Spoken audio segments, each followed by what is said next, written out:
Hi, this is Steve Lentini, and welcome to Different Thinking for Different Times, Season 2, Episode 23. So, in thinking about a new way to look at things and to break through limited type of thinking, I want to take what salespeople often do. So, I've been in sales since 1975. Started working for my brother, then my own distribution business, and then sold out to a larger company, and 16 years there. And then working for a national marketing group or an association of distributors. And in between, I was a licensee for a national sales training company, and then wrote my own programs and been doing them since 2003. Actually, I wrote Wake Up, Jump Into Your Life, and have been conducting those classes since 2003, and just recently updated the book. It's on Amazon, Wake Up, Jump Into Your Life. And in 2005, after I honored the non-compete from the National Sales Training Program, I started conducting my Lord and Lentini Universal Sales Training. And of course, now I'm also adding in the Virgin Sales Training, which will soon have recorded modules and videoed modules that people can download and look at their leisure and listen to at their leisure. And right now I have live Zoom on Virgin Sales Training. So you can go to virginsalestraining.com if you're interested. But I'm not here to sell anybody anything, because that's what I'm teaching. I'm teaching limitless thinking and teaching people to stop selling and working for the money and the soul sucking that it causes. And if you don't have any energy at the end of the day and you're selling for a company that is just sucking the life out of you, stop. You can find a company that will treat you right, that will respect you and want you to sell with integrity and want you to help people buy. And that's how to sell today, is to help people buy. And that means you detach from outcomes, you detach from your own goals. You don't have commission breath, I chuckle, because you're curious. When you're helping people buy and you have integrity, you're curious as if the solution that you have is the right fit for the customer. And by the way, is the customer, the future client, or the prospect a fit for you? Because salespeople have rights, companies have rights. If you go to your boss, even if you're new, or if you've been with a company for a long time and you look at the customer list, the 20% of the customers are giving the company 80% of its profit. 80% of its profit, by the way, is more important than 80% of its revenue, but you can look at it either way. I prefer profit because they're the best customers to deal with. And you can model that and target customers that fit the story that they tell you in your own customer records. All customers, even salespeople, have a story. As a sales manager, I could look down at each salesperson through their customer list and know what kind of salesperson they were. I had customers, if you think about activity-based costing, that cost the company a lot more money to service their customers because they were poor at planning and poor at setting upfront expectations and poor at managing margins and poor at having conversations about collections, if in fact that was part of their responsibility. So helping people buy is the way to sell today. It's the latest methodology, and it means you have to develop questions that fit for each situation and try to help the future prospect hear whether they need you or not. That's the goal. And whether you need them or not. Are they really a fit? Are they going to be the most productive and profitable customer? Will you serve them perfectly and solve their pain and their problems?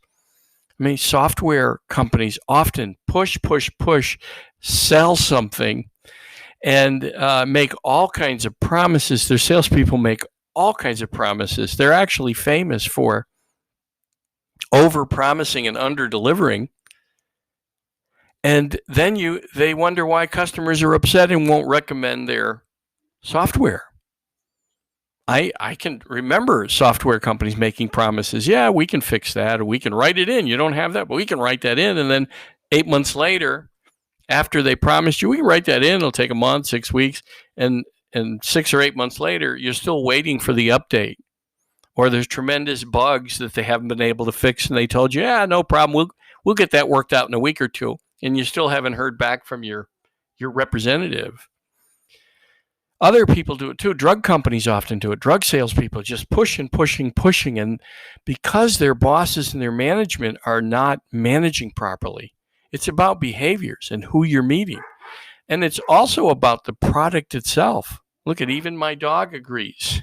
You can hear Albie barking in the background. So the thing is that if you deliver a product that has integrity and is really got a solution for different people's pains in different markets, you'll easily be able to have questions to find out whether or not that future prospect, that candidate, is going to be a good fit for you, and whether your products and services can be a good fit for them, so that you end up with testimonials, not acrimonial. As I said, Albie agrees. So when you think of helping people buy, it's limitless thinking, because selling and pushing is small-minded thinking. It's small-minded thinking. And it means you have commission breath. You're only thinking about your goals. I mean, drug salesmen, for example, will push a drug without regard for its benefit on the patient, and it might even be addicting, or it might have side effects that because they've got bonuses that they can give out, or they have motivating ways to get doctors to prescribe their pills. It's absolutely crazy the way they're managed.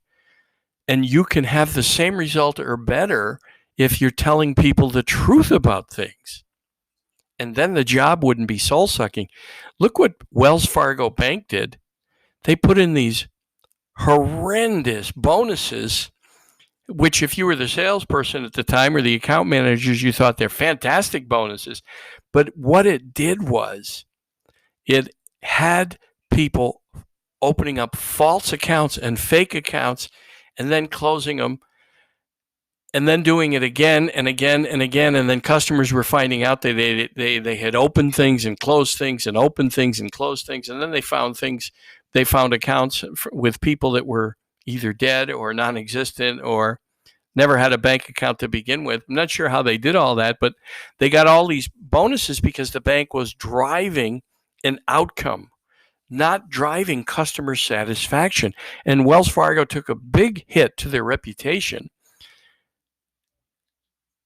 And they were fined, like a record fine, over $1 billion, I think.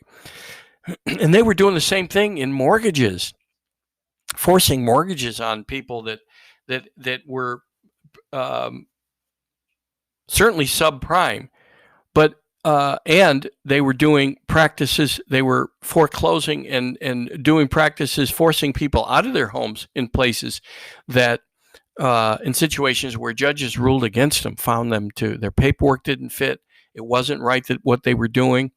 And so anyway, they were rewarding behaviors that, and because they wanted a certain outcome, a certain number of accounts opened, a certain number of mortgages written, and they awarded a lot of money. And it, by the way, people knew about it up top, and because it went on for 5, 6, or 7 years, maybe longer. And do the research. Google Wells Fargo and their debacle, their sales debacle, and you'll read all about it. And they still haven't recovered from that. I certainly wouldn't do business with anything associated or affiliated with Wells Fargo. And it'll take them a long time to recover from that, because you can sell by helping people buy, by teaching your salespeople and the team about integrity and looking for the best fit and finding the best fit and managing behaviors and not outcomes, not pushing people by saying, "What'd you close lately? And you better get 20 in the barn each week." You better get 20 or 30 or 40 or 50 in the door every week. No, it's who'd you meet with. And these are our targets. Here's the people that are ideal fits for us. Here are the stories of how we've helped people. And you can use this list to refer people to speak to these particular customers that have had great success with us. It's helping people buy means you have stories of success, and you also know early on how, because you're curious, to discover whether you can really help this person and whether they would be a great fit for you. That's different thinking for different times. And that's limitless thinking. Small-minded thinking, limited, finite thinking is pushing people to an outcome, pushing your sales team to an outcome. And or if you're in sales and you're letting your boss do that, or because they do that, the management does that, you feel like your soul life is being sucked out of you. The job feels like it's soul sucking. Get out. You need some help with that, by the way. You can always reach out to me. Companies are always asking me to find good salespeople for them. My number, I was going to give you my phone number. I'll do it. 917-805-1088. 917-805-1088. I'm not going to try to sell you anything because first I want to find out if I can help you. My email is steve@virginsalestraining.com, steve@virginsalestraining.com, or steve@stevelentini.com, steve@stevelentini.com. In the next few weeks, I have a buyer, someone who's been, helped them buy things for over 20 years off and on. And they'll be here to tell their story of what works for them in sales and what's limitless and infinite thinking. And that's the kind of people he did business with. He bought from infinite thinkers, from big thinkers that helped him solve some big problems. And he'll tell you the attributes of salespeople that turned him off. I think hearing from buyers is a great way to learn. All right. Talk to you next time. Thanks for listening, by the way.